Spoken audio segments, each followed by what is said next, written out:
How's it going, people? Welcome back to the channel and welcome back to the Fourever Arsenal podcast. Hope you're all good. Hope you're all well. Hit the like button. Let's get to 1,000 likes nice and early, people. We're up bright and early Friday morning, the morning after the night before Champions League has returned, and we pulled out a draw in our first game. Some might say a bore draw, but a draw all the same. And I'm here with the regulars, Jordan, Lee, James, to discuss it all, as well as the big one coming this Sunday, and a couple little announcements along the way. But first and foremost, big up the community, hit the like button, make sure you're subscribed, all of that stuff. Jordan, James, Lee, how are you lads? All good? More awake than I was at 10 p.m. last night. Oh my word. Yeah. So you're one of the some that would say ball draw. Yeah, and I'm fine with it. You know, two things can be true. Absolutely fine with it, really, and we'll talk about why. But my word, I was bored. Second half picked up a bit. Thank you, David Raya, for giving us something to talk about. But yes, a bit more awake now. A bit more awake. Lee's struggling there. I can see already. Jordan, you good? I'm good, boss. I'm good. Yeah, it wasn't the best game to watch, but who cares? He just did he just click his fingers and just like he's got Cecil dropping him the tea. Is that Cecil? Of course, it's Cecil. With a towel over him like some maid. What the hell is going on over here? We'll sort it out, bro. Sort it out. Hey, Lee, are you cheating on Julian? Are you cheating on Julian? Look at you. I think he's on mute as well. No, he's not. Is he? Oh, no, he's not on mute. He's not. Thank you. What is this? Thank you. If anyone, because people do ask me why I don't go on these European away trips, there you actually go. Yeah. Well, we're actually at the Baked Motel. It's very nice, you know. It's very nice. The Baked Hotel, like, you know, look it up, Google it if you don't know, like, you know. Nice little plug there, free coffee. Well, look, James and Turkish, like Jordan, I think knows, but everybody's looking at me like, you know, what's going on? They don't understand, but it's a famous film. Put it that way, like, you know. Okay. Oh, no. Must be from the 50s or something. 60s, to be fair. No, I wasn't being rude. I was being honest. At least I wasn't far off either. It felt like a shot. It felt like a shot. It just whisked my head. I said, "Shum." You know what I mean? It's bang out of order, like, you know what I mean? Turkish with the shots. Jamie ain't like that when he goes to the bar. Hey, don't take me for no Julian again. Don't do this. Don't do this. You still owe me a couple hundred from fucking Philadelphia, mate. Yeah, ducks and dived in there. Like. And to be honest, we all owe James a little something from last season's prediction table. He still hasn't chosen his shirt, so we're still waiting to pay him for his win. And on that note, announcement, remember a reminder last time to download the AFTV Plus app. Here's another reminder now. Download the AFTV Plus app on the App Store. You can find it just by searching AFTV. AFTV Plus is the app. And you can join us in making predictions for every single Arsenal game this season. Every single one from now. Obviously, we've already started. We're 5 games in all competitions. But you can start with us on the app from today. Now, obviously, this is where I put it to the rest of the panel. Do we reset our scores now? Or do we... It's not my decision to make. I'm quite... Funny that, isn't it? Because you're down there at the bottom. Like, there is no shame on this bloke. I'll tell you, like, you know. Yeah, it's your decision, James. You're winning it. Up to you, mate. Yeah, we can compete in multiple competitions. I think we can have our mini league, and we can have the bigger Fourever Arsenal league. Although I don't want to take my attention away from one to the, I think our one prediction has to count across both.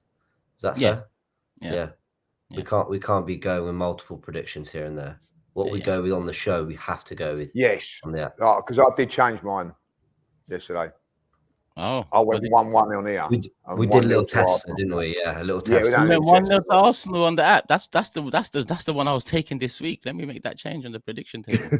Yeah, that's the deciding vote. So Turkish is different. 0 points. And the -1 today. Oh my God. Andy was late.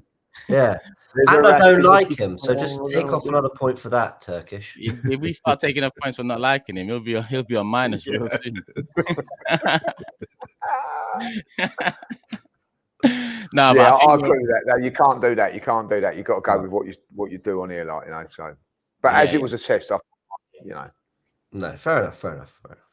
That's fair. How you, Jordan? All right up there? Like, you seem very quiet. I'm good, bro. I'm good. Just listening. Jordan's riding the wave.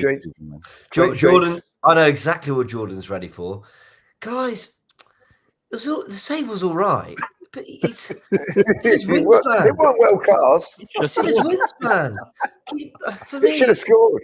For me, it's more striker miss than Raya saved. I mean, it's good. It's good. I'm not saying it's bad. It's good. James, I haven't got to talk now. You said it all. You've literally taken the words out of my mouth. That's Jordan's segment done.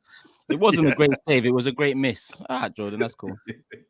That's all right. Oh, wait, hold on. He should have done better with the head out. Do we agree, though? 10 minutes ago. Do we agree? Shut up, James.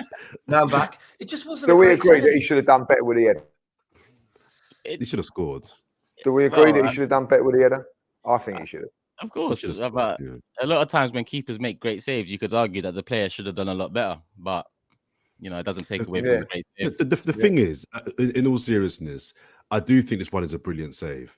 But because if you look at this one and look at the Watkins one, you lot will gas up the Watkins one. But look at where he heads the ball. He heads it at a nice height. Whereas last night, the guy actually heads it down. So for Raya to save that, it's a brilliant save. It's an insane save done last night. That one I will give credit to because he shouldn't save that. He shouldn't save that. It's a brilliant save. The Watkins one, nah, not for me. John's right. I mean, while I'm not trying to take away from the Watkins save, I still think it was sublime. Yeah, you're right. I mean, I actually think Retegui doesn't do a lot wrong because in that moment, right, because it's bounced up side to the right, he's come up and it's just head it low and on target. Now, yes, in a perfect world, find the corner, but you got to think the striker's just missed a big penalty against Arsenal in front of the home fans. There's pressure. He's probably thinking, okay, just get this on target. And he's actually done all the right things. He's gone low and Ryan's just leaped across. I mean, when you watch the replay, you realize he has gone behind him to kind of scoop out the goal a little bit. Yeah, it was really, really phenomenal.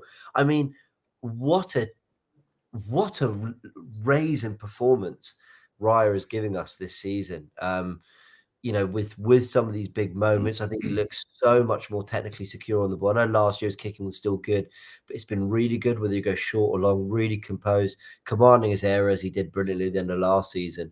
And I saw a few people when we were talking about, before the season started, well, who's going to be our most improved player? Who are going to be the big players? See, a lot of people said they felt Raya would sort of really announce himself at Arsenal this campaign, and those people are being proven right at the moment, because if for some weird reason you had a player of the season 5 games in, I think David Raya's walking away with it. I'm not gonna lie. I had concerns about Raya being the guy that could lead us to a title, so he's shutting me right up. Am I right in saying that 6 games he's probably been man of the match in all 6 bar Spurs? I give him 3 or 4. Yeah, I gave him 4 before, but yeah, it could be 5. Actually, it's 5. It's 5 games, isn't it? We've played 5 games, so 4. 5 games and a cup, yeah. So he's earned us points in all of them. He's been brilliant. Even he's been brilliant. He made a couple of routine saves, but one of them was the one that flicked across the goal. You know what I mean? Was a good save. But Lee, Wolves, in that Spurs first game of the season. In that Spurs game, Lee, he didn't do anything spectacular, and I think that Timber and Gabriel were better in terms of candidates for man of the match in that particular game. Yeah. But it's not even just the kind of spectacular save; it's just every cross, calm, corners, no problem. It's those simple, basic things which I think don't get the kind of headlines that the world-class double saves get. It's just when a cross comes in, I'm 90% sure my keeper's got his hand. There's no flapping. Even when he punches it with distance. Do you know what I mean? And those are the basics that I think game to game are more important. Man, he's really proved me wrong. Also, as a defender, if you're a defender and you know that you've got a player, the goalkeeper behind you, that's going to come out for crosses and not flapping, comes out, collects it and everything like that, it just makes you feel a little bit more secure in your defending. If you've got someone that's flapping a little bit, it can make you a little bit nervy and edgy. I think he brings a calmness to the back four, which I think I see yesterday as well. It was very hostile here yesterday. I don't know if the atmosphere come across. Yeah, it did actually. It was loud. Only 25,000 fans here, but they're very, very vocal. And there was a moment in that game where they got on top of us with a penalty and just before, and the calmness around him. And what I did like about it was the penalty was being taken. He goes over to the coach. They have a little chat. They just delay it and all that. But it just seems everything sort of constructed in the way for him to just go and do very, very well. And I think his kicking yesterday, there was a couple of times we was under a little bit of pressure, just relieves it. And I'm with you, Jordan. You got to hold your hands up and say, I was a big Ramsdale fan, but the decision has been proven now, and what I think he's done over these last 5 games, which is, can he make the important save at the right time? I felt there was a little bit against him last season when it didn't happen. You cannot say that this season. When he's been asked to make a very, very good save in all games, to be fair, he's done it. He's stepped up, and I think he's been fantastic this season. Absolutely fantastic. And if it wasn't for him yesterday, I don't know how it would have gone, but he's earned us 2 points now, or a point in the Champions League. Even the penalty save, it's a decent save, And is that his 3rd save from penalty? Is that a 3rd? The Porto one, I've got a 3rd in my head. West Ham was one. West Ham. We lost 2-0, but I don't think Ramsdale saved any pens, did he? No. Not till the Community Shield. Yeah, you're right, actually. Ramsdale was jumping into his own goal for some of the penalties in one shoot. Do you know what they showed you? They were showing the highlights of just playing Spurs. Do you know he was playing Spurs the other weekend, and they were showing loads of highlights of games. I don't know if you see the Harry Kane one at the Emirates this season. He puts it straight down the middle, he could have controlled it and all that, and he dives away from it, So I'm not slagging Aaron off, but my God, no, that would have been David Raya, though. No? Hello? Oh, I've lost him. He's malfunctioned. Yeah, well, we can still hear him, but we can see you, Lee. But it would have been David Raya in goal, wouldn't it, for the Harry Kane pen against us, Bayern Munich? Unless Ramsdale played. It might have been the year before then. It's probably it would have been the derby then. Sorry, you did mention they were showing derby highlights. My bad. Anyway, I'm glad we started on a positive. It was the year before, wasn't it? The year before. I'm glad we started on some positives because David Raya has been fantastic, and the defense once again, Saliba and Gabriel, I had as 2 of my more highly rated players. I thought they were brilliant. Superb last ditch tackle from Saliba. What was that, in the 85th minute or whatever it was, something like that. Gabriel standing strong again. Timber, I don't think got to the levels of the Tottenham game. If I'm honest, I thought he sort of ticked along nicely and was fine, but not great. I don't think for someone as technically good as Timber, he is adding that much when he inverts into midfield at the moment. If I'm really honest, I don't think not yet. Exactly. Thank you for saying that, because it can take time to learn that, and we know that in his Ajax days he stepped into midfield very successfully from centre back actually. But at the moment that's just looking a touch awkward. I actually think when Calafiori came on, we looked a bit better in that area. Defended brilliantly. Ben White is still struggling for me. A lot of sort of loose passes, sloppy passes, kind of slightly indifferent decision making. And we just didn't really get into the flow. Was it a penalty? I think Partey's just a bit clumsy. There's a bit of a pull that carries on into the box, and there's a little bit of a clash of legs. I mean, there's contact, so once there's that, VAR aren't going to overturn it. Which, by the way, shout out to the referee, who I thought refereed the game brilliantly. It's such a breath of fresh air to the Premier League referees we have. They just weren't. Trossard's brother. He just wasn't the talk of the game, which was kind of, like I said, refreshing. Sorry, I'm just rattling off some points on players quickly. Generally, look, Arsenal once again displayed, this time on the European stage, Atalanta are no joke. It is no easy place to go. That we are a very resilient side. We're defensively very good. We keep switched on. And again, not one player from 1 to 11 and the 4 subs can I question their commitment to the cause and their defensive concentration and their commitment to defending. But we were so even from my expectations of the game, I don't think as a group we've ever predicted a game more accurately. It was exactly what we all said it was going to be. A bit rusty, a bit tired from Tottenham, one eye on Man City quite clearly, not doing everything to win it, a little bit leggy, but we'll do enough to probably get a draw. We almost called it perfectly. That's exactly what the game was. But even I was left disappointed by our touch in the final third. Just our quality, our vision, our endeavour to just show a little bit of flair and something in that final third. I think Atalanta, if we just got one touch and one pass right, we were in 2-3 times, and we never did it and it'll never, statistically go down as a chance created because we never executed the pass for it to become a chance.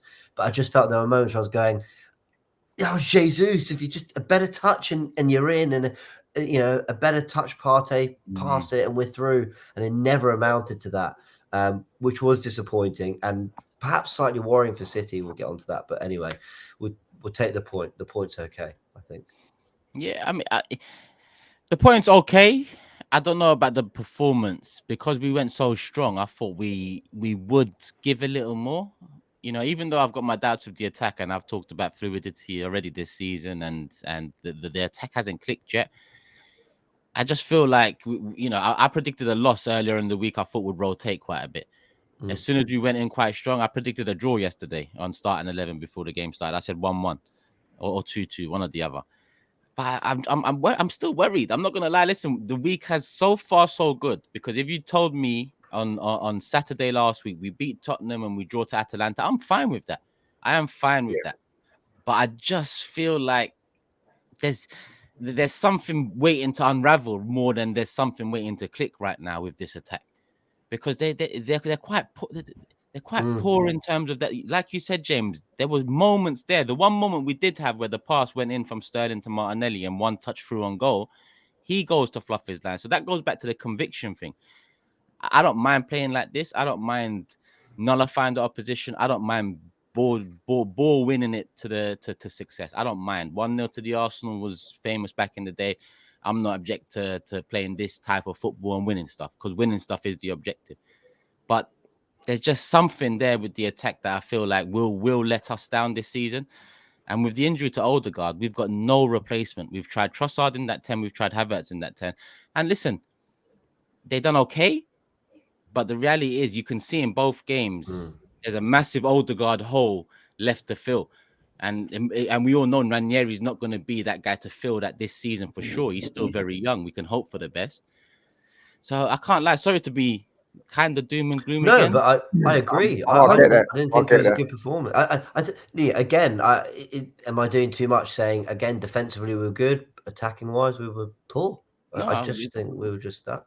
But that's the thing. Defensively, we are so good that I didn't really look in the game and think, they're gonna open us up soon. So that on that side of things, I'm so confident. It's just, it feels like, again, something needs to click in the attack. But I feel like we left ourselves so light with it. And did you lot see the Sky Sports analysis or the thing they put up of Pep Guardiola, Man City in certain metrics and Arsenal in certain metrics, like XG, like goals, like chances created? Did you lot see that?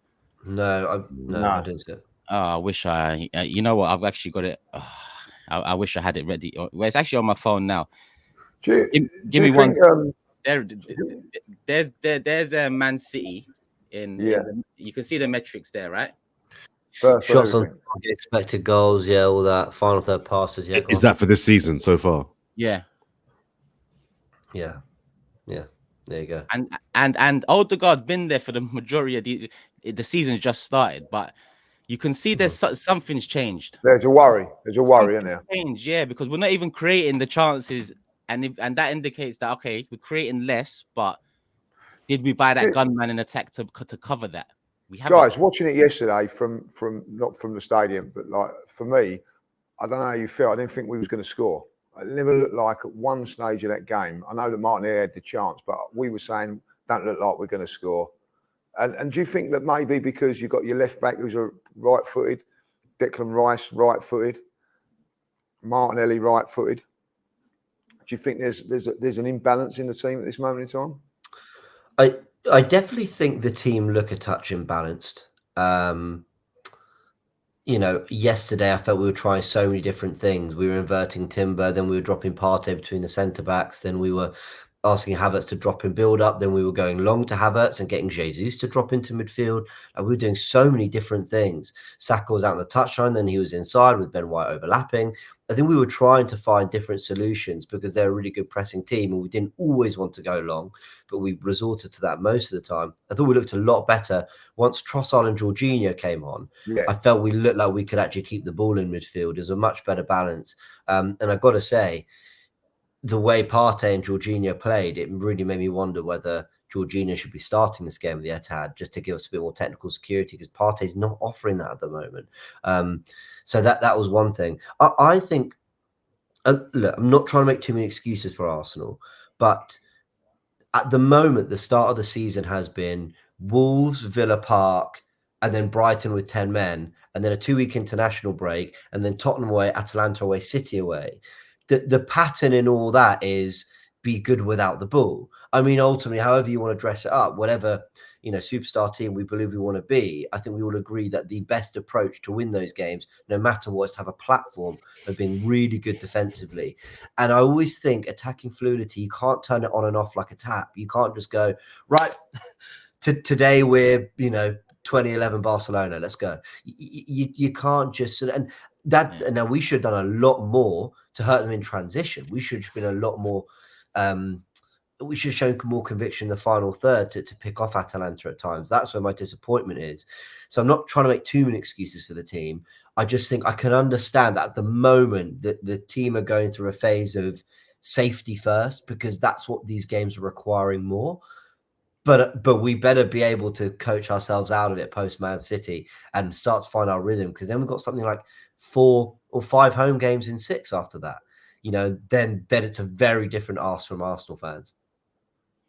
I think, yeah, I understand why you guys have slight concerns, and I think those concerns are definitely valid, right? And I can't be a hypocrite because I always talk about performances do matter. Performances are important, and I also can't be a hypocrite in as far as I disagree with Turkish in the sense that I do care how we win a league, how we play. I don't want to win a league like Chelsea. What was it? What was the Jose era? 405. 405.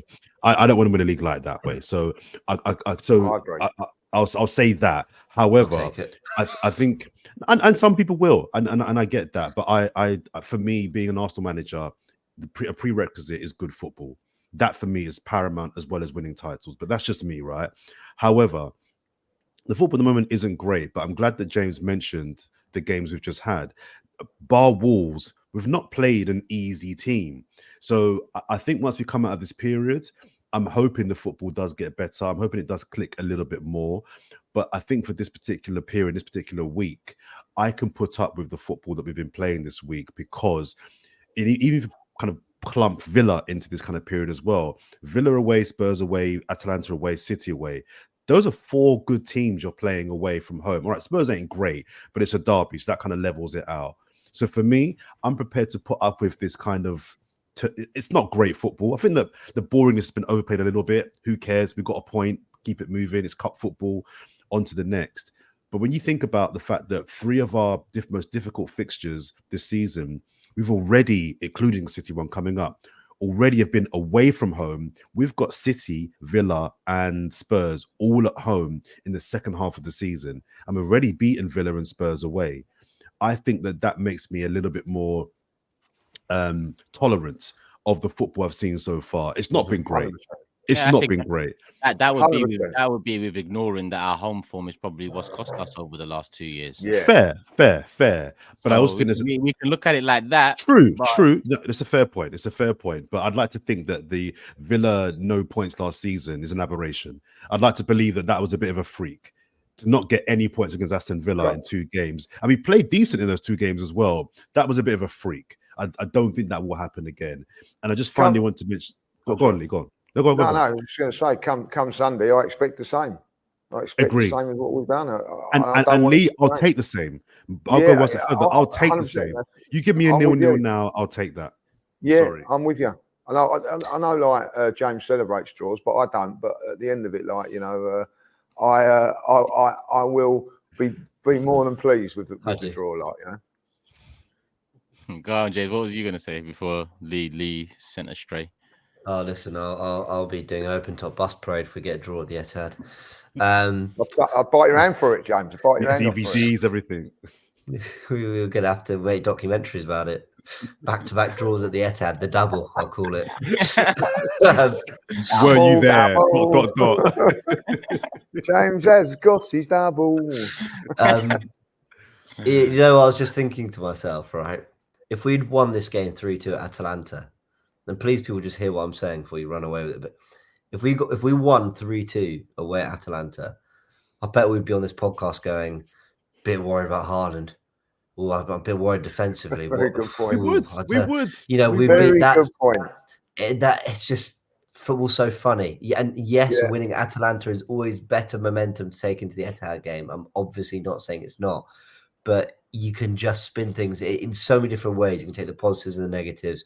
The negatives are Arsenal need to show so much more in transition against City on Sunday than they did against Atalanta. Because if we're that blunt going forward, City will then step up another 2-3 yards, keep us pinned in, and then you're really on the back foot. And the question is, do we go 180 minutes of football at the Etihad without conceding a goal to Man City? I don't believe we do. I think they're going to score this weekend. We have to show some more going the other way. But I'm also glad that this is another game where we've just shown real resilience defensively. Yeah. And that's 3 big away games. We've done that now. I agree. We are stingy FC, and I love it. You know, I love clean sheets. So for me, that really makes me excited. But there will come a point where the defense won't be able to maintain this for the whole season without the attack doing its bit. The defense can do its part for now, but if I'm Gabriel and Saliba and Timber and Raya, at some point I'm looking at Bukayo, I'm looking at Gabriel, I'm looking at Jesus, I'm looking at the attackers thinking, come on guys, can you do your job now? Can you do your bit? We can't keep clean sheets every game. Do you know what I mean? So I think for now I'm prepared to kind of tolerate it, but there will come a point where I'm expecting the attack to click and for the attackers to do their bit. Just wanted to mention as well a couple of players. You mentioned Ben White. That expectation comes more from hope than anything right now. Because we didn't address what we needed to address in the attack, right? Well, it's the same attack as last season, pretty much, and we scored a lot of goals last season. Yeah, but okay, let's talk about the elephant in the room in the attack at this moment in time. Martinelli, another poor game, another game he should have scored in. Let's talk about Sterling's last 2 cameos. Brief, 20 minutes here, 20 minutes there. Dreadful. Shocking.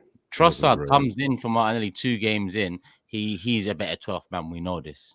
So who starts from the left? So forget clicking for a second. We don't even know the strongest attacking 3 we've got. And then we take Havertz out, put him in the 10 because we don't have a cover for Odegaard. So is that the plan in some games, which will take away our 20-goal a season striker to somewhere else, which will then add the fuel to the fire at the end. If he doesn't score 20, people will come. Well, he played 7 games in the 10 or the 8. So already these things are building up 4 or 5 games in. I'm waiting for the attack to click as well. But the reality is I don't think we've added what we needed to have added. So, I think we'll still score goals. I think we'll still, be there or thereabouts come the end of the season. But there's just something there that I don't know if we're going to click like we did the last couple of years in attack. I'll be honest. If I was on Cameo and I had Sterling, I want my money back.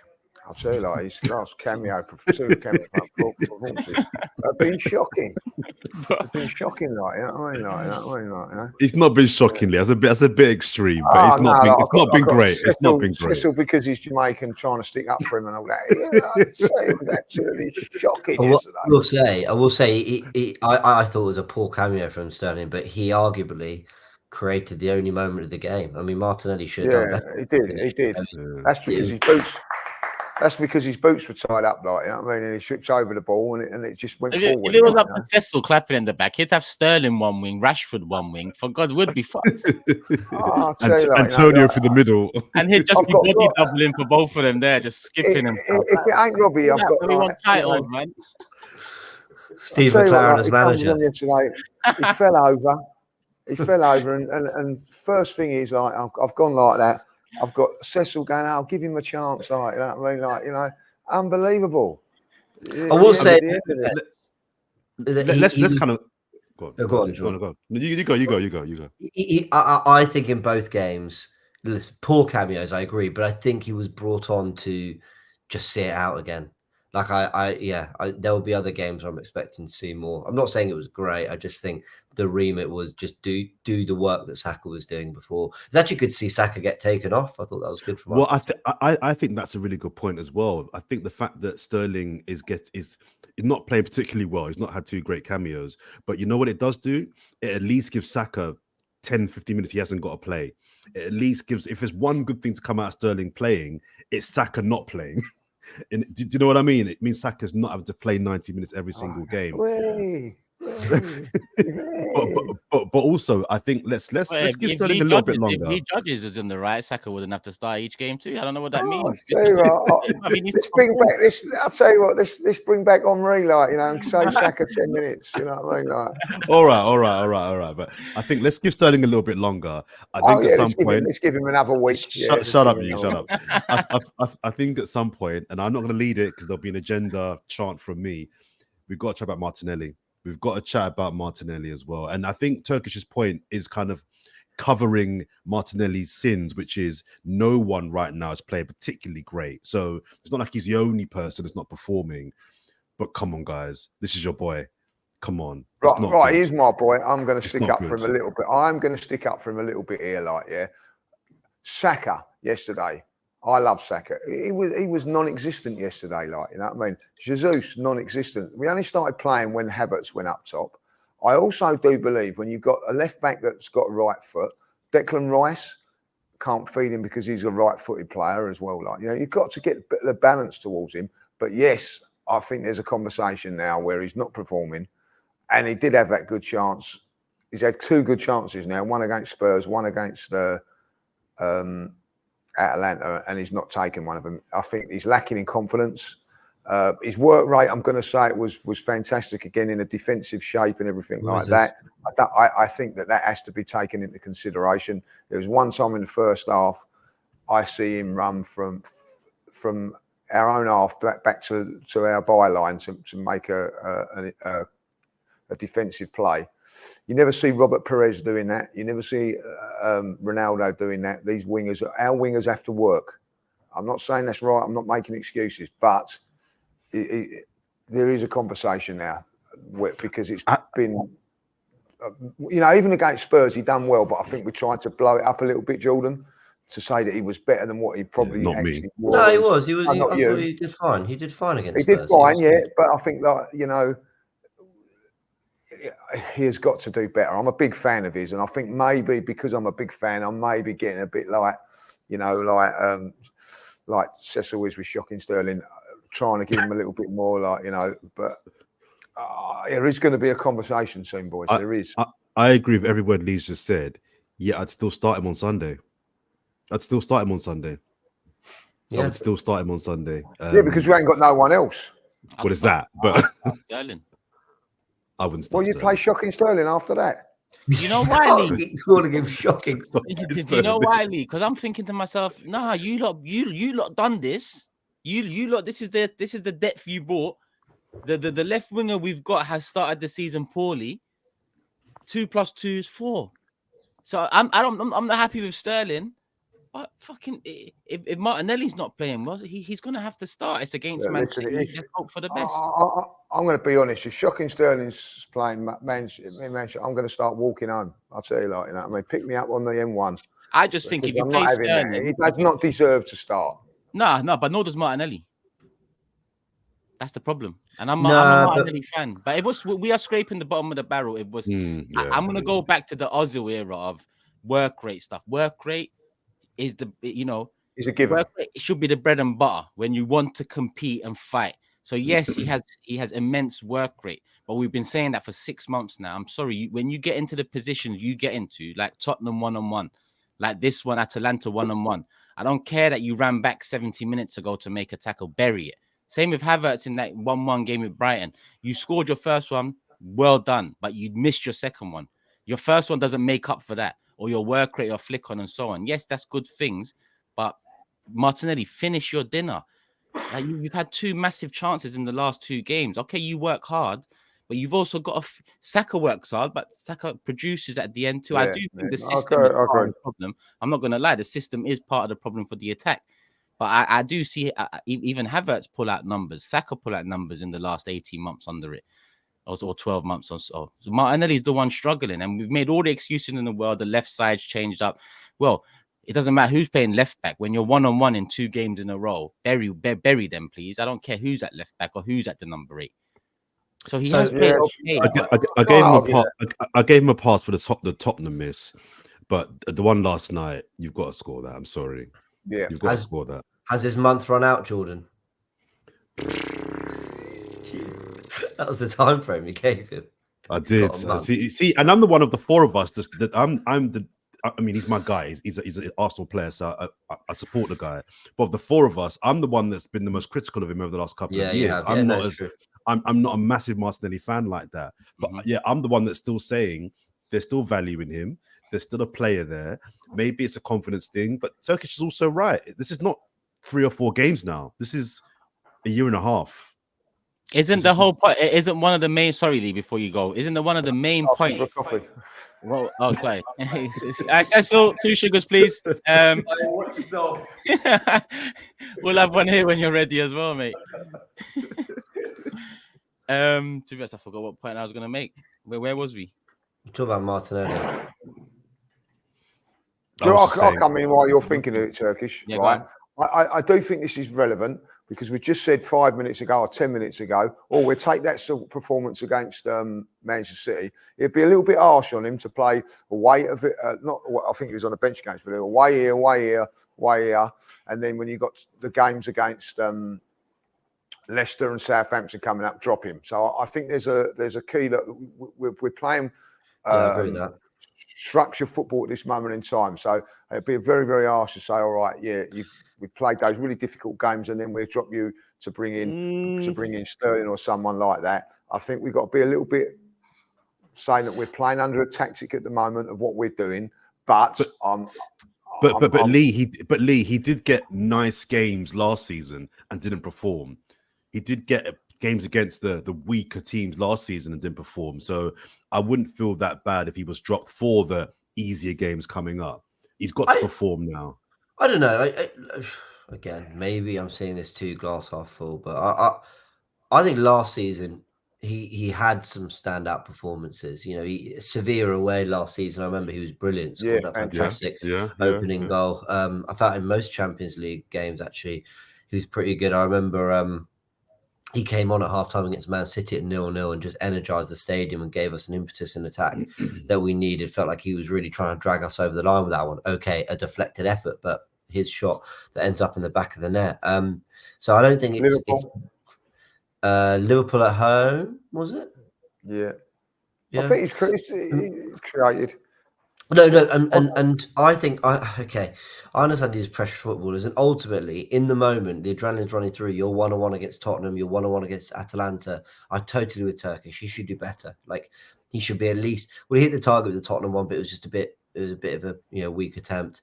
Atalanta, I was really disappointed the way he blazed it, but especially because we kind of knew a point was all right. So I don't really see why he looked like he really lacked composure in that moment. But the one thing I'll say is, I don't think we can underestimate how difficult it is to be constantly switched on mentally. Where do you have to be? Are you pressing? Are you sitting back? Are you covering the fullback? Are you tucking inside? Picking up those positions, being committed to doing everything at such a physically high intensity off the ball in terms of your tackling, your intercepting, your pressing, whatever it might be. And then in a team that isn't creating chances, suddenly go, I've got a chance now. Like it comes out of nowhere. It's like, you've been defending all game and suddenly you're kind of through on goal. I just think it is difficult again to sort of, I think he's through on goal thinking this is my one moment, not I'm going to get a few of these and, we're on the front foot. But James, I'm not judging him on the misses. If I'm judging him on wing play, sure, you beat your man? That's fair. Yeah, that's fair enough. If you miss those chances, but you're at least over the course of the game, you're getting 3 or 4 good crosses in, you're beating your fullback 5 or 6 times, that's fine for me. But he's not even doing wing play well. the misses are not good enough, and that's fine, and people can miss. But I'm judging him on wing play. He's not even doing his job properly. I agree with that. Yeah, he's. You know what I mean? He done it against Spurs, though, Jordan. That's what He did a little bit. I think he'll be fine. I think he'll be fine. I don't think a player who showed up in the run-in 2 title races ago. I don't think he can produce that and suddenly become a bad player. I think he'll get there, but I do think. Go on. No, go on. Sorry. I was like, you say that. I think it's a worry. You say that though, James, but we talk about the evolution of Arteta's team, right? And players that we had in our starting 11 2-3 years ago, we've moved past, we've moved on. Yeah. This might be an exaggeration, but he needs to be careful that he doesn't become that guy that we've moved past and the level has gone up. And he's like, well, you were good to get us into a title race, but now we need a winger that can secure a title. I don't think we're there yet with Martinelli. I don't. But I'm just saying, it's well and good saying 2 years ago he was great. Well, so was Jesus. But we don't see him as a guy that's integral to winning a title now, do we? Zinchenko was great 2 years ago. So let's not give him a pass just because he's young. Do you know what I mean? Yeah, the level's going on. And you couple this up with I remembered my point. Sorry, it took a little while. And you couple this up with one of the main points people use with this Sterling signing is the fact he has to prove himself again, right? Well, what better place to prove yourself than at the Etihad? The club that you won the most, that you done the most, and the club that don't rate you. So if this is not the opportunity to play him when our left winger is performing badly, and the only praise we can pull out for him is it's difficult working in this system, so we have to somewhat feel sorry for him. I'm sorry that a couple of years ago, maybe not anymore. When you're an elite club like this, you cannot afford. To be honest with you, Martinelli's best performance is probably in the last 6 months have come off the bench. So there's an argument there that maybe he is a better player off the bench. He's a better impact player. He can stretch a team. He can get in behind after maybe. And we've seen Lee, we've seen Jordan, we've seen in our successful eras, there's quality players on the bench as well. So this is no disrespect. But what I'm saying is we brought Sterling in. The whole thing is prove myself. Whatever he said in the promo. It's Man City at the Etihad. No one's taken that left-hand side, but we're saying don't. That proves that we didn't have a good transfer window. Reality, right? Because he was saying we can. Okay, not for me. Okay, yeah, I get your point. I think jury's out. Let's see. I just think. Sorry, James. With Sterling, he doesn't look. He doesn't look sharp. Sorry, at the moment, Sterling, he doesn't look. You've got to give him a little bit of time to bed in and everything like that. Yeah. I don't think he's ready to start at Man City. That's my opinion. I just think. Yeah, he has to get used to the weather and stuff here, doesn't he? Sterling doesn't start because whatever we think of Martinelli, he's doing the job all day. We have all the excuses in the world to make ourselves feel better at times. It's cute, but like, so you'd start Sterling based on I'd what? Start Sterling based on that's the attacker you brought us in the summer, and that's the attacker. You're starting Sterling. You're starting Sterling. That's a petty reason. That's like a parenting reason. Okay, James. Yeah. Let me give. That's like telling a kid like you made a mistake. So let's see. Yeah, I'm proving you wrong. Yeah, that's what you're doing. But you lot are doing. You lot are running in circles, trying to. One reason Martinelli hasn't been good enough this season. But you lot will argue he works hard, he cuts it. The fact is Martinelli hasn't been good enough this season. Yeah, I don't need no other reason. I don't need. We've got the results, Sergish. We've got results against Tottenham away, Aston Villa away. Right, you're looking at, and I know what you're doing. You're just saying, right, let's put Sterling in, and if we don't win at City, that's because we didn't get a transfer window. I'll tell you what, come along. Martinelli could do the same thing. Give me a pat on the back. Martinelli, we could start Martinelli and not win the game. Yeah, but that doesn't focus on your transfer, your agenda. Okay. What's more important? Yeah, you thinking it's my agenda, or the fact Arsenal have brought in an attacker that's seasoned in the league, but we're talking about he needs to acclimatize. What are we saying here? Who said that? Lee said he has to bed in. Bed into what? He's worked under Arteta before. He's 29 years old. He's played football over the last 2 years. He hasn't done a lot of training. He's not had no games, Turkish. Come on, he hasn't had no pre-season. Okay, I'm trying to stick up for him. He hasn't had no pre-season. When's he had a game? I'll be honest. I don't really care about betting in Sterling. He'll be fine. There's plenty of games he'll get there if he's player brains Brighton, whatever. But my reason for playing Martinelli is simply whatever we think of him on the ball, off the ball, he's doing the job. And to beat City, we have to beat City, no matter whether we're going for a 3-0 win or we're going for a nil, whatever the mentality, the job one is stop them. It just has to be. You can't play a team that good with that kind of attacking quality and Pep Guardiola, and the first thought not be, how do we stop them? Before we think about all the ways we want to score goals and do what we want to do, we have to stop them. And Martinelli is the easiest. He's the best option to do that. Why did we drop Martinelli in the third game of the season? We won our first two. Why did you drop? Because Brighton at home. Trossard forced the hand, Turkish. Trossard's cameo was superb against it was if Martinelli was a proper cameo, by the way. If Martinelli was good enough, that would all it would be with Trossard, a cameo, and he'd come on for another cameo. The Trossard started because Martinelli wasn't good in the first two games, albeit we won them, of course, and he done his part in them. But there's something obviously missing, and it's not just this season that he was dropped. In the last season, Trossard started ahead of him many times. So all of this talk about he does the work and stuff, yeah, I get that. But Arteta's also not trusted in him as much the past 6 months as he had done. Turkish, I'm confused. Sorry, mate. I'm confused. What?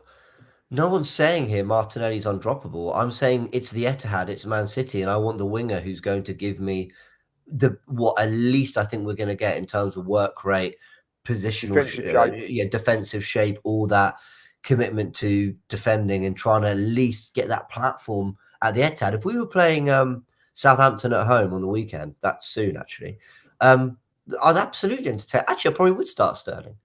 Yeah, if we were playing Southampton at home. But are you saying that starting Sterling, you don't expect him to work as hard as Martinelli? Because I do. I expect it.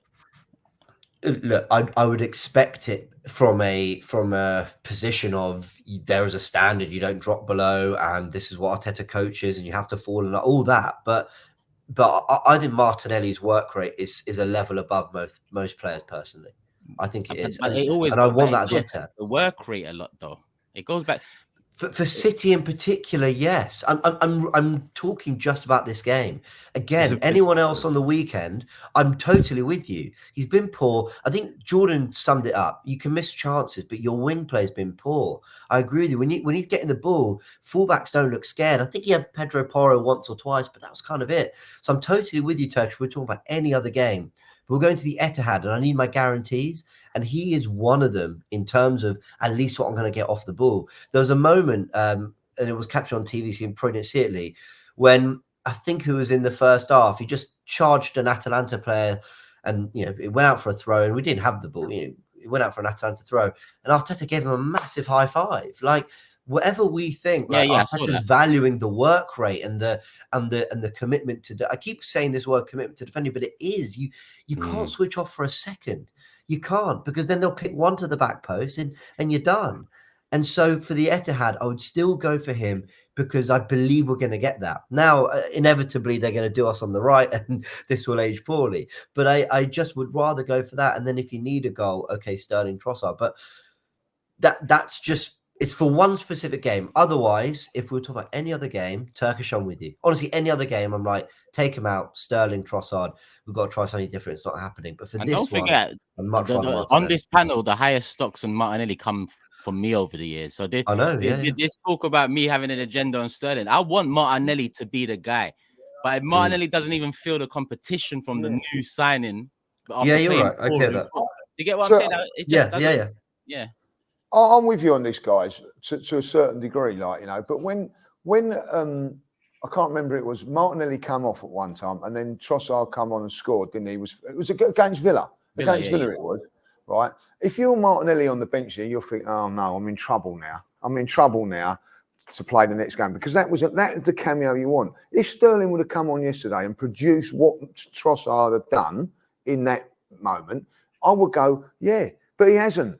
And until he does, like for me now, Martinelli, and then Sterling then will play against Bolton. If Bolton does well against Bolton, then you've got to start winning. But at the moment, I'm sitting there. But Lee, when Martinelli worried about that Trossard goal, what did he go on to do in the next two games? Missed 2 1-on-1s. So where is the? Yeah, I get what you're saying, but you've got to bring in someone that's the reason Trossard got in the next game and Martinelli was dropped because of that that performance from Trossard was sensational.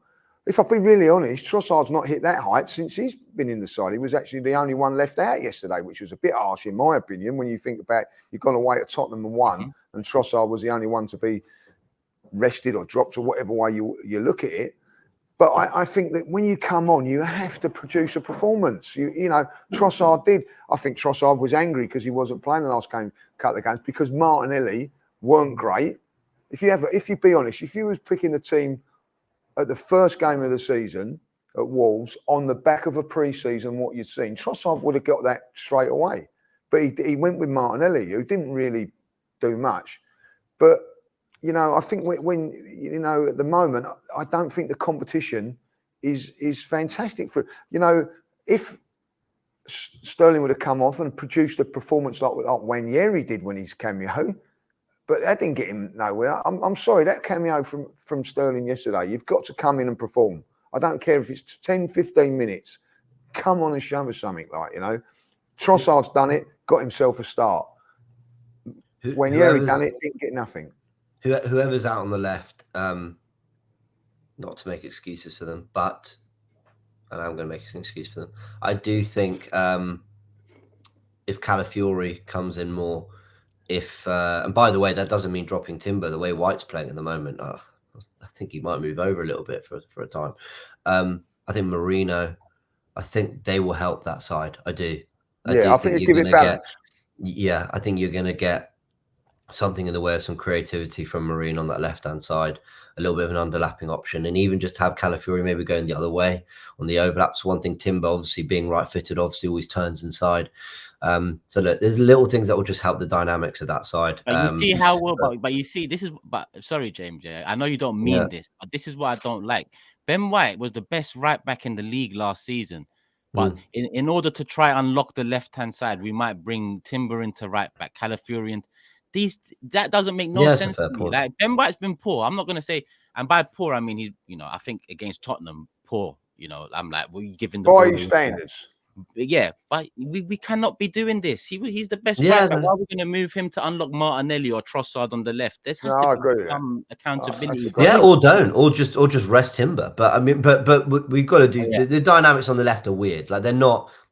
I actually, Lee made a great point, and a lot of people can go, so what? You got a load of right footers, who cares? But there is something about, I see every player who gets the ball, whether it's Rice, Martinelli, Timber, and they turn and face in field where all the traffic is. And there is something to be said for players who are comfortable going where the space is, which is on the outside. Well, he's missing I mean, when you consider what the front five would be, four would be left footers in an ideal world: Marino, Odegaard, Havertz, and Saka. It would only be the right side that's a right footer. But obviously, we're missing two left footers in the midfield. I mean, James has mentioned, you've mentioned Ben White a couple of times now, and I don't think he's been as poor as I think you're alluding to. He's not been great, but I don't think he's been that bad. My bigger concern is Partey. I don't know about you guys, but I don't think Partey. Isn't it an expected concern though, Jordan? Didn't you expect that he's going to get leggy? Yeah, it's not one I'm surprised. And it kind of feeds into a kind of wider point that I'm going to wait till match day 2 in the Champions League to kind of maybe make a bit more in that. Why is he picking Partey 3 games in a week? Because I'm expecting Partey to start on the weekend. Nah, he won't. I don't think he'll start on Sunday. You don't think he'll start? I'm with James. I both think Jorginho. I think he's going to go Jorginho. Rested Jorginho. Is that what you're saying? Yeah. I think that he starts. I think you're right. Interesting. I actually think he doesn't start Martinelli as well, because Martinelli started the 2 last games. I think both Partey and Martinelli will drop. They're just. Well, it's funny. It's funny you mentioned that, because I was going to make a point about the fact that he needs to rotate his squad better this season. And if he's starting the team he started last night, I think to myself, that's a bit concerning. But it makes sense then if what you're saying is going to happen. If he's not going to play Partey and not going to play Martinelli, then the rotation makes sense then. I think he may leave Partey out for Jorginho. I think he'll go with the others. And I'll tell you what, he's going to say to them over the next day, say, give me one more real performance. You have a few days off next week. You won't play against Bolton. There'll be a lot of changes for that game. Just give me one more. I think then you won't see the likes of Saka, Havertz, Martinelli. I think that will be there. But I think it's a great point you make there. I actually thought Jorginho would play these 2 games and then Partey would be ready for. But I think what he done was he said, I think that Jorginho couldn't play Sunday, Thursday, and Sunday, so he's going to go Jorginho Sunday. So the problem is, the minute you can't rely on Partey's dynamism, well, then you're asking him to do things that Jorginho fundamentally does better. Like Jorginho positionally is better. I think he is more disciplined. I think he does recognise cutting the lines and blocking the space is better than him. And then I actually think, and I wasn't sure about this when he arrived at Arsenal, Jorginho, but I actually think in more recent times, I've been more trusting of Jorginho to get on the ball and settle us and get us playing than Partey. Now, Partey is best. That's his bread and butter, but we haven't really seen that. And I think this season we've seen moments from Partey where you go, okay, there we go, the football's flowing through you.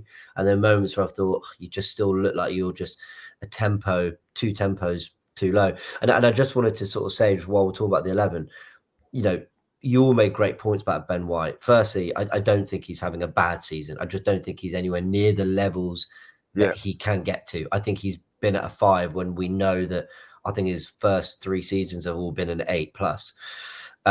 And Turkish is right. You don't go messing around with the back 4 in the hope of unlocking the left, because ultimately Ben White, as part of this defense, is getting clean sheets. So I love Ben White. I think he's superb, and I love his character. And you want him out, man. That's we've heard it loud and clear. You don't want him on the side no more. That's it. Ben White out. We heard it. But if 10 million comes in, but you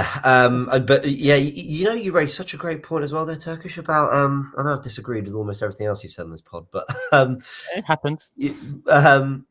Martinelli dropped, and does he get Jesus on the left like he did at the Etihad last year, and then go Trossard Havertz? Because I think Jesus had a stinker right against Atalanta. I'll be honest, but if Arteta is Mr. Safety First, if he's going through his Diego Simeone, Jose Mourinho era, right?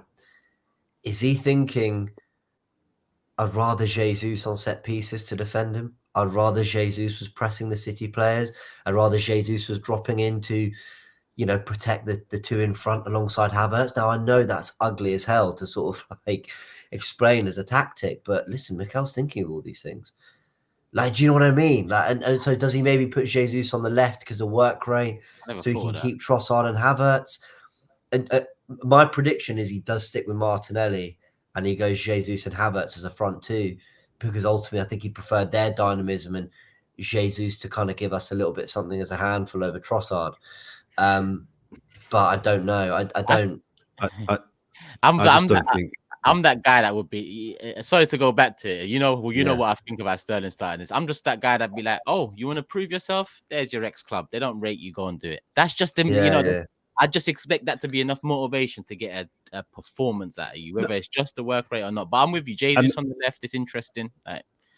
I just think, let's talk a bit about the game itself and kind of what we think we need to get out of this and how City will approach it. We're assuming it's going to be a midfield of Gundogan, Rodri.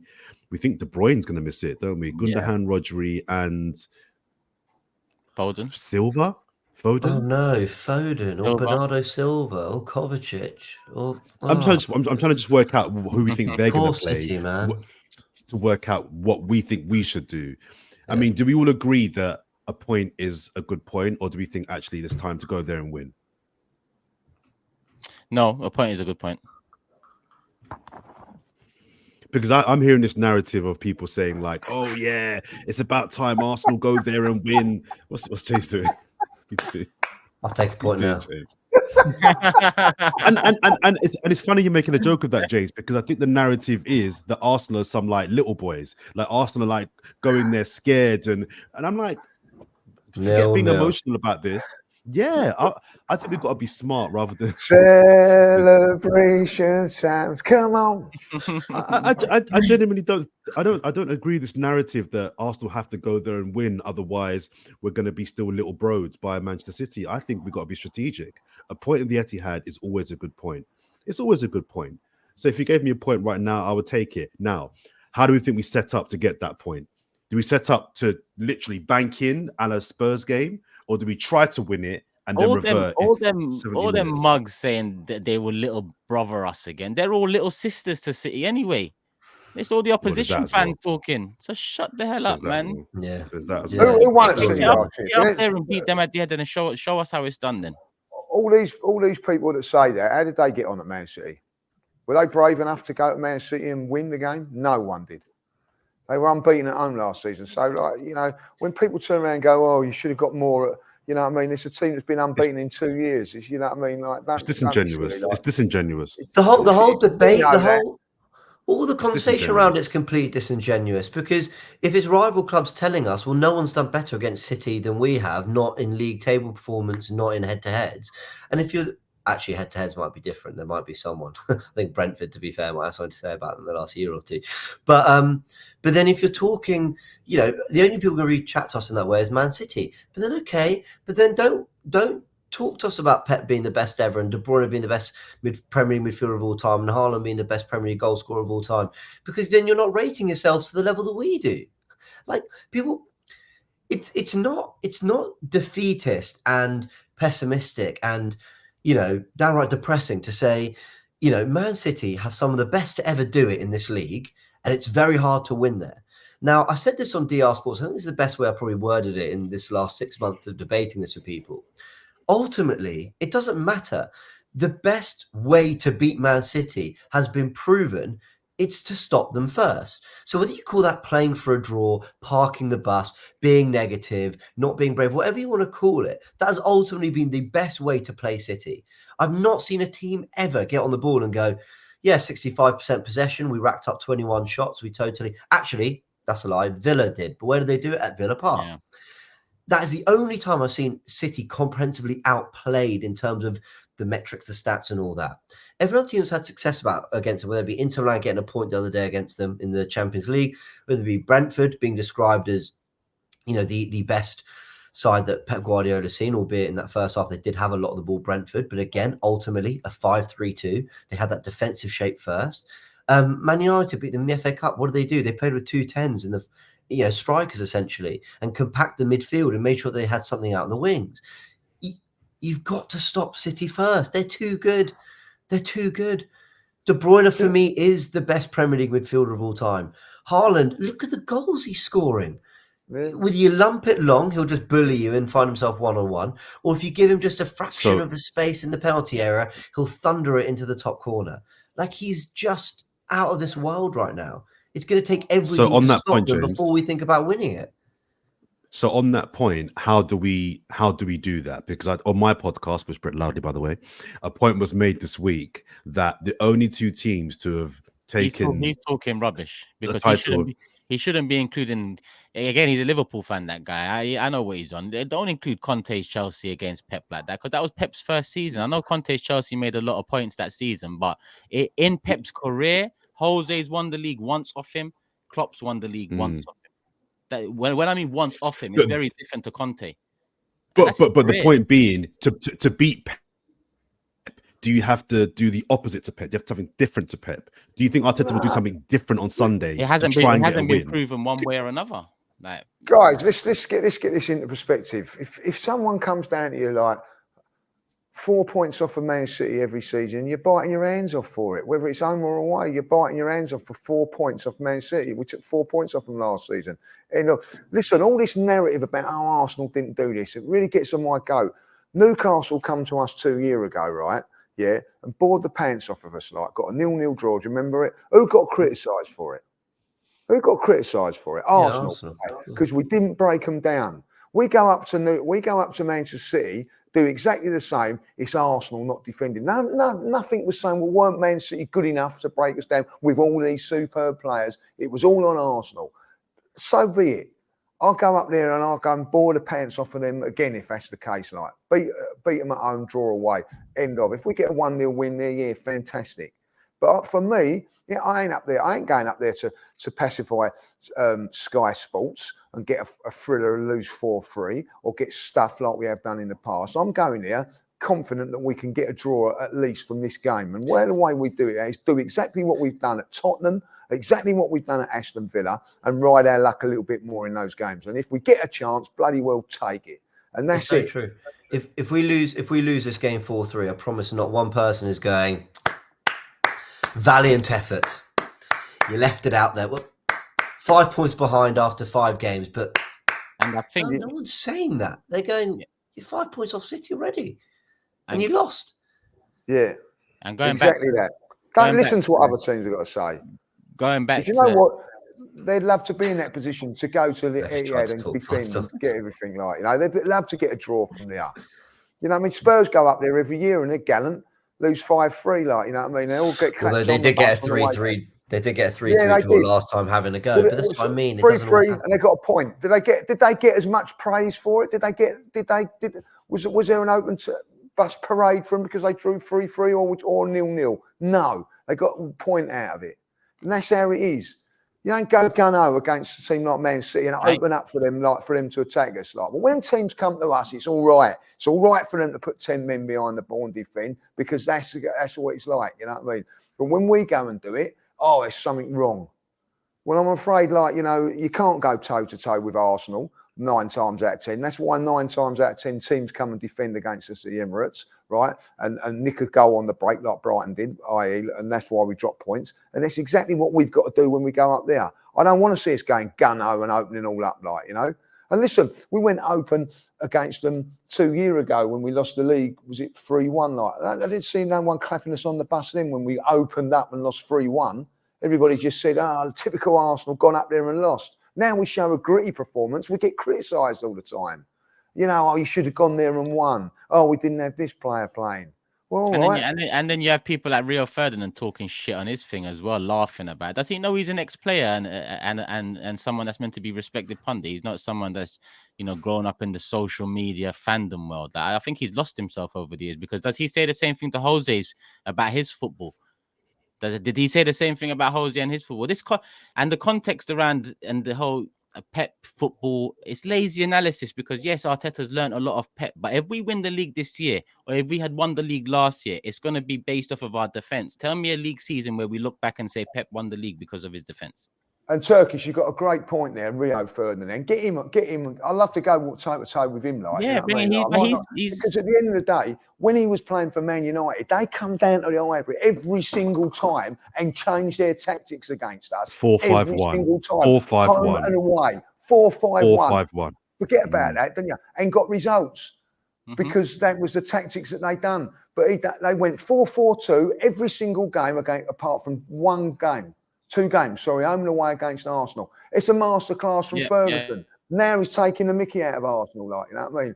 You know, they forget these things, and it does get a lot of for Rio Ferdinand. But you know,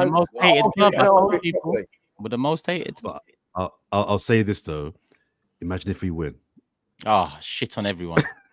Imagine if we win. Absolutely everyone. If we go there and win. No, because if we win, it proves me wrong, Jordan. Who's the other if we win, it shows my standards were low. Classy Stoke. I think we win the league.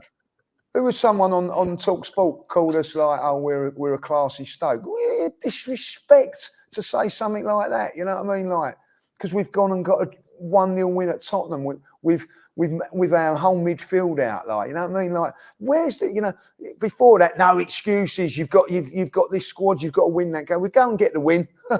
You're a flashy Stoke. You know what I mean? Like, can I just emphasise? We're back, boys. We're back. I just want to emphasise this point one last time though. People see football as so like, are you playing for the draw or are you playing for the win? And like, I promise you, coaches don't think like that. There's no way Arteta's in there going, right, guys, do this and that's enough for a draw. Like, everything you do on the pitch is to give yourselves the best chance of a result. Of winning. And so, yeah, of winning or of basically having more chance of putting it in their net and keeping out of your net. That's ultimately what every tactic is about doing, right? So we might feel, like I said, that stopping City is the first thing.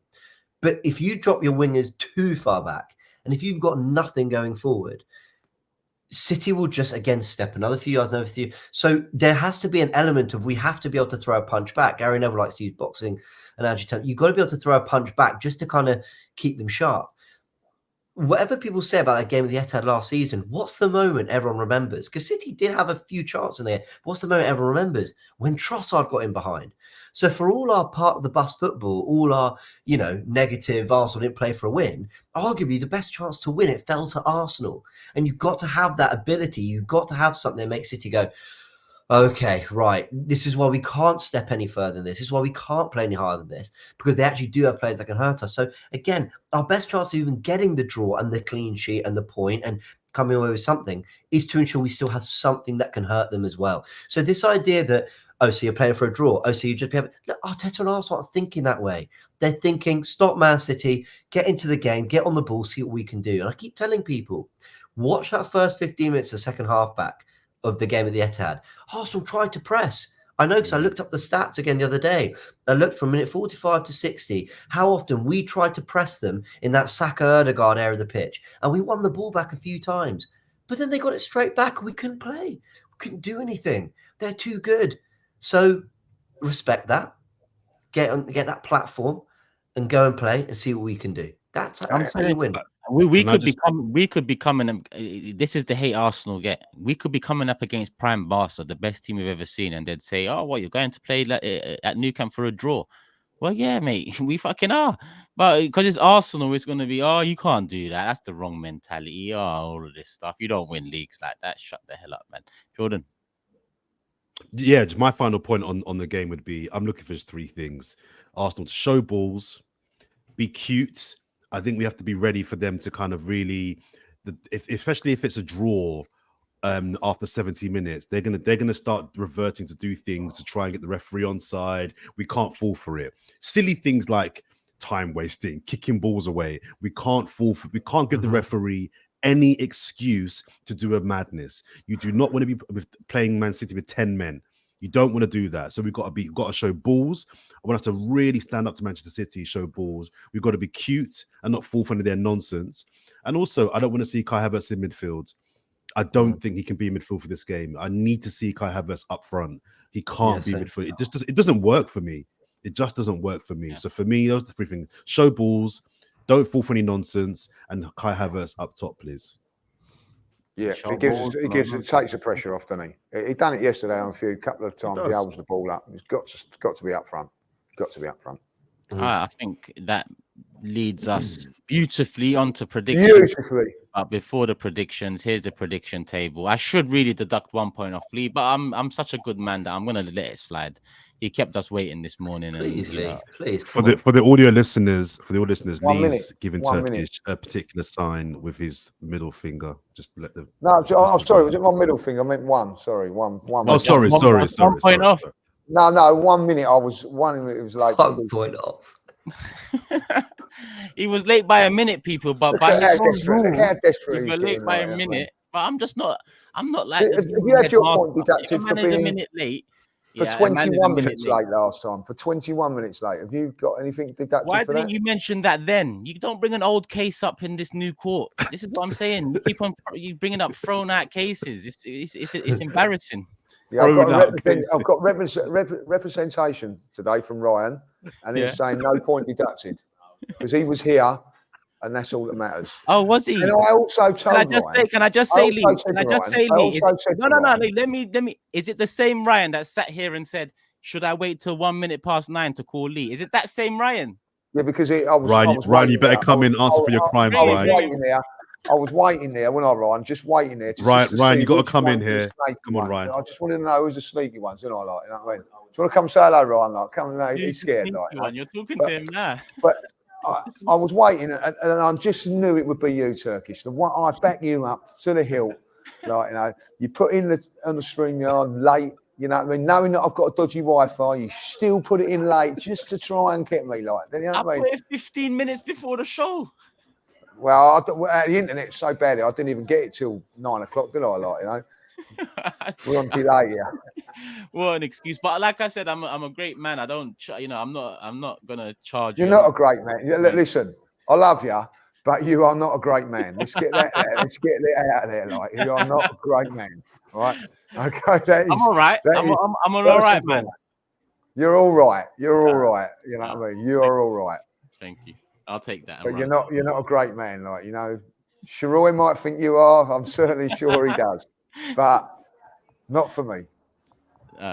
Cool. For the audio listeners, 5 games have been played, 5 predictions made. James with another correct score flies to the top of the table. He's now got 2 correct scores from the first 5 and 7 points on the board. Jordan and Lee just behind, both on 6 points with 1 correct score each.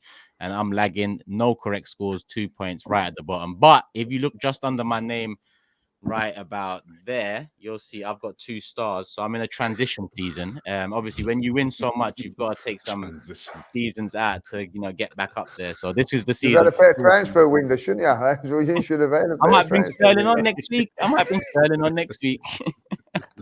Let's do predictions. James, kick us off. I think we're going to get a 1-1 win.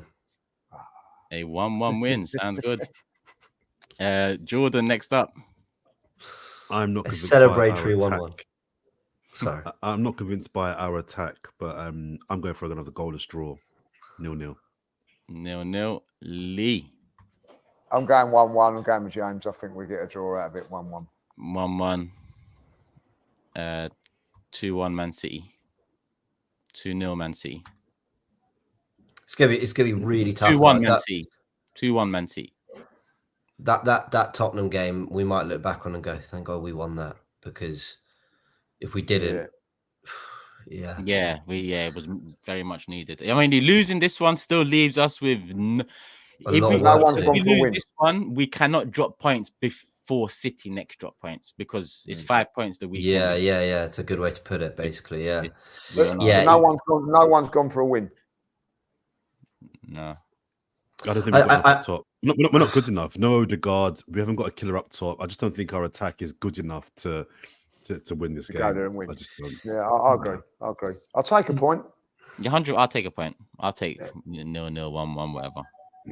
Yeah, this is gonna. They are like, they've made a flying start. I think Brentford and Inter have given us and Man United in the cup final gave us a little bit of insight into how we could stop them. But the problem is that you can stop the team and the coaching. You can stop their patterns of play. Then you've got to stop the individuals.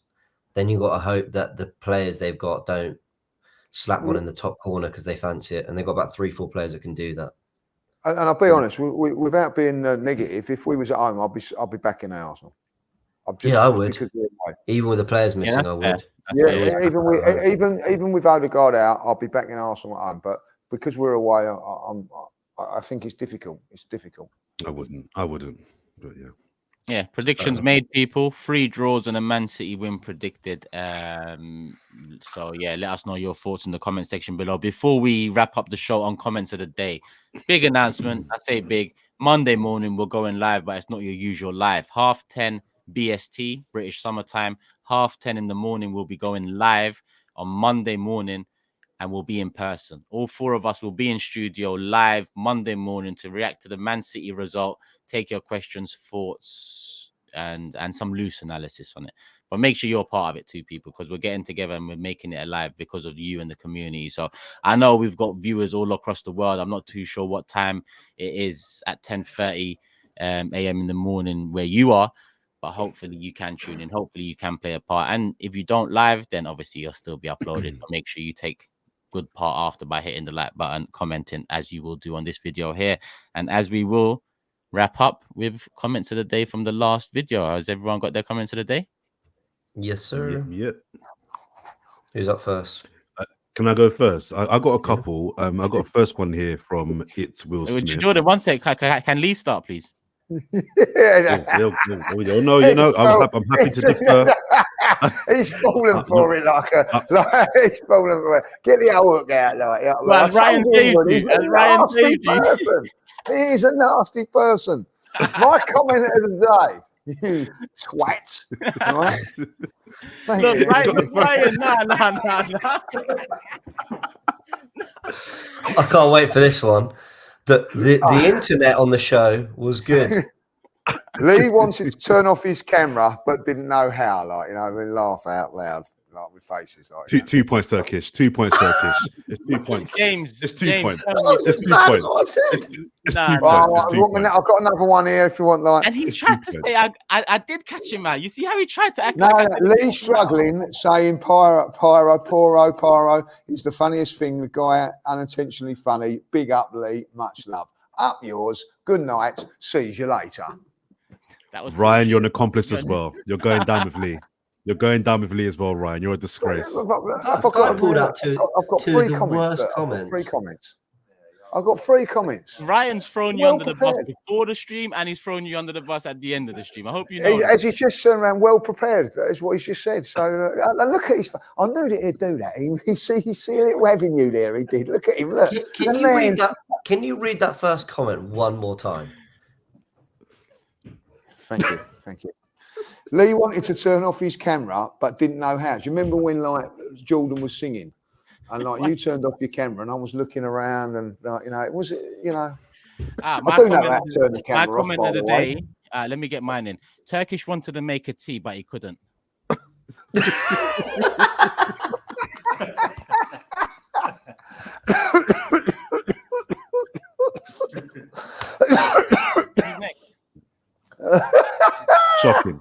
Shocking. Lee, you're my guy, but I can't back on that. Well, I've got 4 comments here. I'm not having it no more. Oh my God. We may as well call it any comment of the day, just any. Do you have a comment today? It was a funny moment when he started singing and all that. Come on, that's what I was going for. But that comment is shit, though. It doesn't matter about the funny moment. I thought it was a good one, Ryan. Yeah. He's asking Ryan. Turkish wanted to make a TV, couldn't. Next. All right, I'll jump in. I've got 2 good ones here. You better have, I'll tell you, because if you don't, you're getting slaughtered. Stand is shocking so far. We've got one here from It's Will Smith. No, hey, lads, that's my one. It's a good one. Hey lads, my girlfriend Rhea and I are massive fans of the podcast. We've been on an epic 11-month journey around the world with 1 month to go. No matter where we find ourselves, whether it's road trip through deserts or trekking up mountains, we always find time to listen to the pod. Big up to you legends for keeping us entertained across the globe. Best Wills. That was a very, very nice message from him. Very nice, but and a great one, is it? What's great about that? It's a lovely one. Why they don't always have to be funny. That's just a lovely 11-month adventure around the world. It's fantastic. And he's fantastic. They should be at the Arsenal watching games. That's all I'm saying. You know what I mean? So. It's fair to say, as a group, we've had a shocker on comments of the week this time. Well, what's yours then? You can redeem it here, then, James. You can redeem it. No, that was my comment. Oh, so you don't have a backup? Like I've got 3, because just in case one's not good, Yeah, 2 wasn't. So what's the third? You made 3 of them. Yeah, 2 wasn't. Yeah, but at least I had some. Like James ain't even got a comment. I've got. I can do that. Oh, look, I can do that. I just showed you I had one. Okay, look, it's been collective failure. Let's see if I can find another one. Well, I'll get mine in. Renegade Master says, I'm a grown man and I nearly teared up hearing Turkish say our most important player is Arteta. I don't know what it is about seeing this guy so happy, but it just gets me buzzed. Best Arsenal pod out there to watch after a win. Big up all 4 of you. Much love. You see, people like to see me happy. They do. I've just found the lead comment scrolling through, the one about wanting to turn his camera off. How many likes did he get? 8. How did he? Ryan's a. Thank you. Lee doesn't even know he's being stabbed in the back. Oh, look, listen, I can take it. Is that it? Are we good? Right. Best way to start a Monday morning from Sharoy's voice. There we go. Look at this. Oh, Sharoy. We can mention a few words about Sharoy. Legendary lawyer, upstanding solicitor, great outstanding citizen. Lawyer. Oh, this is a good one. Semi-serious Gooner says, whatever you people say about Jordan, Troy Deeney can't accuse him of having no cojones. To embarrass himself like that with that song is the act of one brave man. Respect. Listen, I stand by the song, but one shout I remember, big up Pierre. I bumped into Pierre in Canary Wharf yesterday. Big fan of the podcast. I promised I'd give him a shout out. Shout out, Pierre. Big up yourself. Hello, Pierre. Well done, Pierre. And Thank God for that. On that note, Jordan's gone. And on that note, we're all gone, people. So hit the like button. Make sure you're subscribed. And a reminder, we're all it's just walked in the room.